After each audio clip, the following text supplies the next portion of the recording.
Bloody Mary. আমরা সবাই এই নামটা একবার না একবার নিশ্চয়ই শুনেছি, আর এই ব্যাপারে অনেক গল্পও শুনেছি। কেউ এই ব্যাপারটাকে সত্যি বলে মনে করে, আবার কেউ মিথ্যে বলে মনে করে। আমাদের আজকের এই ভিডিওতে আমরা এই ব্লাডি মেরির ব্যাপারেই কিছু অজানা সত্য কথা জানবো।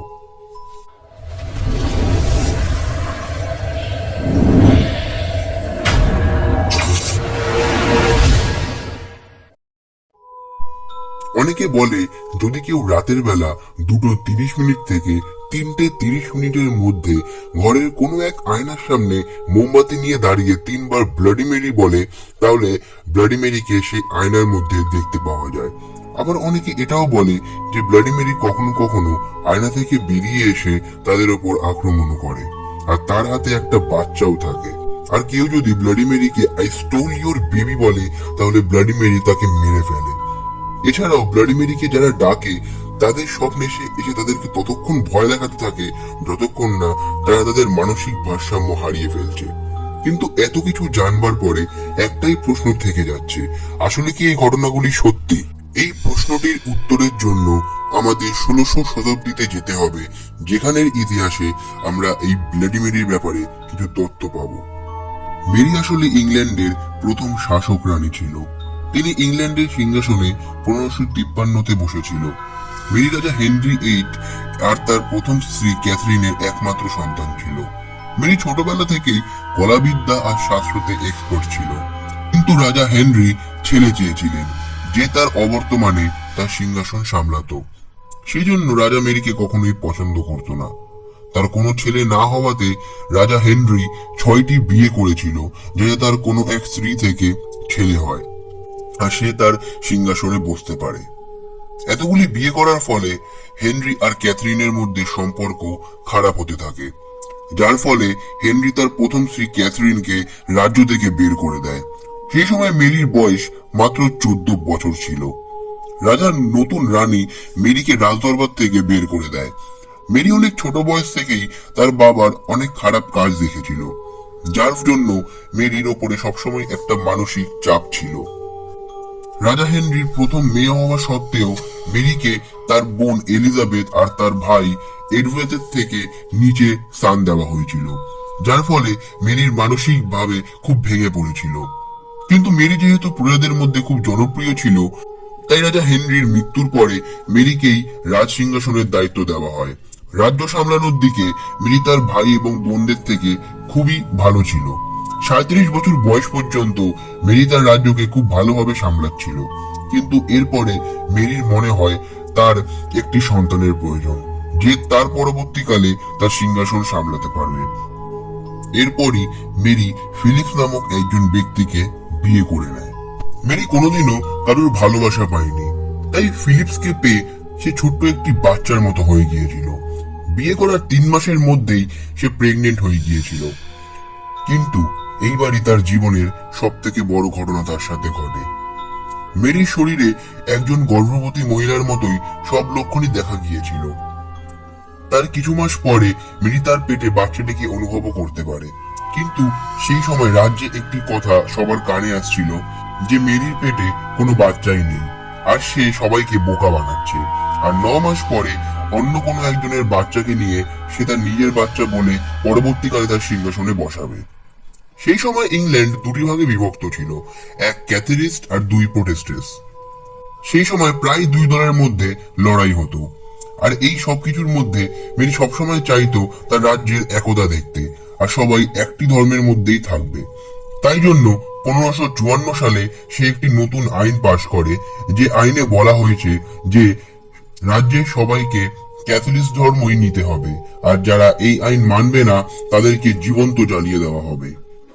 এই আইনের ফলে প্রায় 300 জন মানুষকে জ্বালিয়ে দেওয়া হয়, যার মধ্যে 240 জন পুরুষ আর 60 জন মহিলার মৃত্যু হয়। এই সব মৃত্যুর জন্য মেরিকেই দায়ী করা হয়। কিন্তু এই আইনটির সিদ্ধান্ত নেওয়ার সময় সব অ্যাডভাইজারদের পরামর্শ নেওয়ার পরেই পাশ করা হয়েছিল। কিন্তু ওই মানুষগুলোর মৃত্যুর দোষ মেরির উপরেই দেওয়া হয়। সবাই বলে যে 60 জন মহিলার মৃত্যু হয়েছিল, সেই মহিলাগুলির মধ্যে একজন মহিলাকে তার প্রেগনেন্সির 9 মাসের মাথায় মেরে ফেলা হয়। এই সবকিছুর পরে সবাই মেরিকে এক নির্দয় মহিলা বলে মানতে শুরু করে। আর এর মধ্যে এলিজাবেথ সবার মাঝে খুব জনপ্রিয় হয়ে উঠছিল। কিন্তু এই সময় যদি মেরির বাচ্চা হয়ে যেত তাহলে হয়তো প্রজারা তাদের নতুন রাজকুমারকে নিয়ে ব্যস্ত হয়ে যেত। সেই জন্য মেরি তার ডেলিভারি 9 মাসের আগেই করে নেওয়ার সিদ্ধান্ত নেয়। কিন্তু তাতে মেরির বাচ্চা হয় না। তখন ডাক্তাররা বলে তারা কিছুদিন পর আবার চেষ্টা করবে।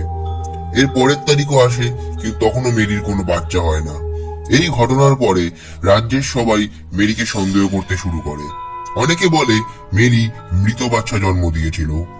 রাজদরবারের কিছু লোক লক্ষ্য করে যে মেরির পেটের আকার আবার আগের মতো হয়ে যাচ্ছিল। ডাক্তাররা বলে মেরি হয়তো কখনো প্রেগনেন্টই ছিল না। আর সবাই এই কথাগুলিকে মেনেও নিয়েছিল। কিন্তু মেরির তখনও বিশ্বাস ছিল। সে সারাদিন ঘরে বসে থাকতো আর কাঁদতো, আর ভগবানের কাছে একটি প্রার্থনা করত যাতে তার একটা বাচ্চা হয়। আস্তে আস্তে মেরির পেট আবার সাধারণ হয়ে যায়, যার ফলে সবাই এটাই বিশ্বাস করে নেয় যে মেরির পেটে বাচ্চাই নেই। এইসব ঘটনার 2 বছর পরে মেরির মনে হয় সে আবার প্রেগনেন্ট হয়েছে। আর তার মধ্যে সেই সব লক্ষণগুলি দেখা যাচ্ছিল যেগুলি একজন সাধারণ গর্ভবতী মহিলার মধ্যে দেখা যায়। কিন্তু সেই সময় কেউ তার কথা বিশ্বাস করছিল না। ইভেন তার স্বামী ফিলিপসও তার কথায় আর বিশ্বাস করছিল না। আর সেই জন্য সে মেরিকে ছেড়ে ইংল্যান্ড থেকে অনেক দূরে চলে যায়। এইবারও মেরির কোনো বাচ্চা হয় না। এরপরে সে খুবই ভেঙে পড়ে। আর ঠিক তার পরের বছরই মেরির ক্যান্সারের কারণে মৃত্যু হয়ে যায়। আর তখন তার বয়স ছিল মাত্র 42 বছর। তার মৃত্যুর পর এলিজাবেথ রাজ সিংহাসনে বসে, আর সে অনেক জনপ্রিয় হয়। আর এই সব কিছুর মাঝে মেরি যেন কোথায় হারিয়ে যায়। যেহেতু মেরি অনেক মানুষের মৃত্যুর কারণ হয়েছিল, তাই সবাই তাকে ব্লাডি মেরিও বলে থাকে। আর এই সময় চারিদিকে একটা কথা ছড়িয়ে যায় যে যদি কেউ রাতের বেলা মোমবাতি হাতে নিয়ে আয়নার সামনে দাঁড়িয়ে তাকে ডাকে, তাহলে সে আয়নাতে তাকে দেখা দেয়।